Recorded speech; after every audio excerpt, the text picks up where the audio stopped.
College Football 26 Road to Glory is back, and with the new grading and mechanics this year, interceptions seem almost impossible. So in this video, I'm going to show you how I got 3 picks in only one game and all the tips and tricks that I use to get interceptions. There's going to be an optional bonus tip, so make sure you stay all the way till the end of the video. Now let's get started.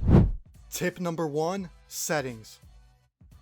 Open up Road to Glory and go all the way into your league settings. Once opened up, you want to go to your skill level and make sure you're playing at the highest difficulty. I've seen so many people make the mistake of choosing rookie thinking they're going to get more picks. When playing on Heisman, it's going to ensure that the QB is hitting the open reads with no hesitation. Next, you want to make sure your quarter length is set to 15 minutes. This is going to give you more plays and more opportunities. If you don't want to play this long, at least keep it to 15 minutes until you become a starter. Tip number 2, ratings and abilities. Quickness is going to be the first rating you should be maxing out as soon as possible. You can see my build is almost maxed out with 96 speed and 97 excel, and to prove your build type doesn't affect ratings, I made my player 400 pounds and none of his physical ratings changed. Once you have your quickness upgraded, the next rating you should focus on is your hands. And to get house call at a gold, you're going to need your catching at least 81 to make sure you're not going to be dropping any easy interceptions. The last rating we're going to be talking about is going to be power. Jumping is going to be crucial in CFB 26, so you want to make sure you get this power upgraded as well. As for the physical and mental abilities, the only one I would recommend getting to gold would be house call. Especially if your hands aren't fully upgraded, house call will give you improved interception attempts, and it is by far the best ability in college football as a cornerback.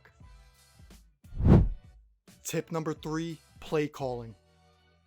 In Road to Glory, there's a possibility you're not even going to see the field and you're going to be playing the bench. And with the limited amount of plays to call, you want to make sure you're choosing the right plays pre-snap. If you're still watching at this point of the video, make sure to show some love and hit that subscribe button down below and be a part of the journey of helping me reach my goal of 5,000 subs. Back into the tip, and you want to make sure for this one you're choosing any man coverage play. As an example, I would be going with this silver shoot pinch under nickel 3-3 over. If there are no blitz plays available, you can always go with cover 1 robber or cover 1 hole. Depending on the situation or where the ball's at, I'm rarely choosing a zone coverage play, and most of the time I have the availability to go with cover 1 or some type of blitz play. And that's going to be all we have for play calling. Tip number 4, shading. Shading is going to be found in your quick adjustments, and to get this pulled up, you want to hit triangle on PS5. Depending on where you're at on the field, on this one we're in the middle of the field, so I'm going to choose to shade over top. And shading over top is going to prevent my cornerbacks from getting burnt by the opposing wide receivers. And this is going to be huge in CFB 26, especially with that new grading system. If you're in the red zone, then you want to make sure you're shading underneath. And to do that, you pull up the quick adjustments and you go with the right thumbstick and hit down to go underneath. Make sure you're always shading near the goal line to prevent any weird touchdowns. Now we're going to show some examples of shading in game. We're in the middle of the field. They look like they're going to be passing on 3rd and 7, so we choose to shade over top. And as a corner, you want to make sure you're always paying attention to the quarterback and what formation they have out on the field. 3rd and 7 and the quarterback goes with the deep ball, and because we shaded over top, our teammate is there for the stop. Shading is not just going to help your teammates, it's also going to help you get interceptions. Watch now on this play, we shaded over the top once again. We're in the middle of the field, 3rd and 6, so we know they're going to be passing. The quarterback has nobody to pass to because we shaded over top, and we're going to get the interception in the end zone. And that's going to be all we have for shading.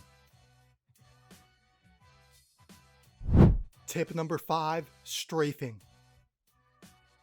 If you don't know what strafing is, it's pretty much just backpedaling, and it's going to be the most important tip in this video.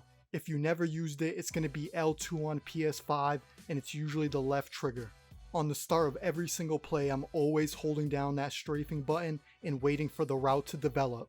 Once you see where that wide receiver is running or what direction he's going in, that's when you want to jump. You see he's going outside right there, so that's when I go for the pick. You always want to see where you're lined up with that wide receiver, and to help me, I have my controlled play art turned on. And what I'm talking about is that line right there between me and the receiver. To get this activated, we're going to have to go back into the settings, but this time the user settings, and go all the way down to the bottom and turn on controlled play art. Into our optional bonus tip, it's going to be baiting. The reason it's going to be optional is because the grading system this year. 3 interceptions caught in one game, and I had a C- and ended off with a D+ rating. To explain baiting, all it is just letting that quarterback know that you're going to be leaving your receiver wide open. Because I baited on this play, we end up getting bad man coverage, and already with the D+, look right there, I'm a few yards back, we still get the interception, but we get bad man coverage for the grading. And that is why this tip is going to be optional.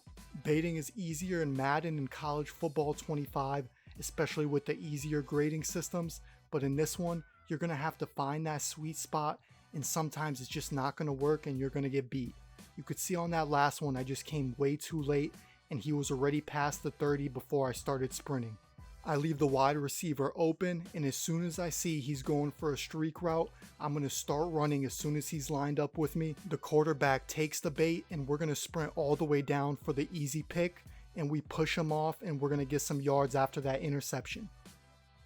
If you're leaving the wide receiver completely open like I am here, more often than not, the quarterback is going to hit that open read, and you might just get an interception, but like I said before, sometimes you might get beat. That's all we have for the last bonus tip, and remember, you don't need to use baiting to get interceptions, and that's why it's going to be optional. Maybe if you're desperate and that's all you want to do, then maybe you're going to have to use baiting, but you could see on this play, I kept my eyes on the quarterback, and it wasn't even my receiver, and I still come away with the interception. Cornerback is definitely the hardest position to play in CFB 26, so make sure you're always paying attention to where the ball's at on the field, and you're always paying attention to the quarterback. Make sure you use all 5 of the tips and tricks I provided in this video if you want to start catching more interceptions and pick sixes. If you have any questions regarding any of these tips, then make sure you hit the comments down below. If you enjoy content like this and want to see more tutorials, then make sure you like and subscribe. Hopefully these tips start getting you more interceptions. I'll see you guys in the next video.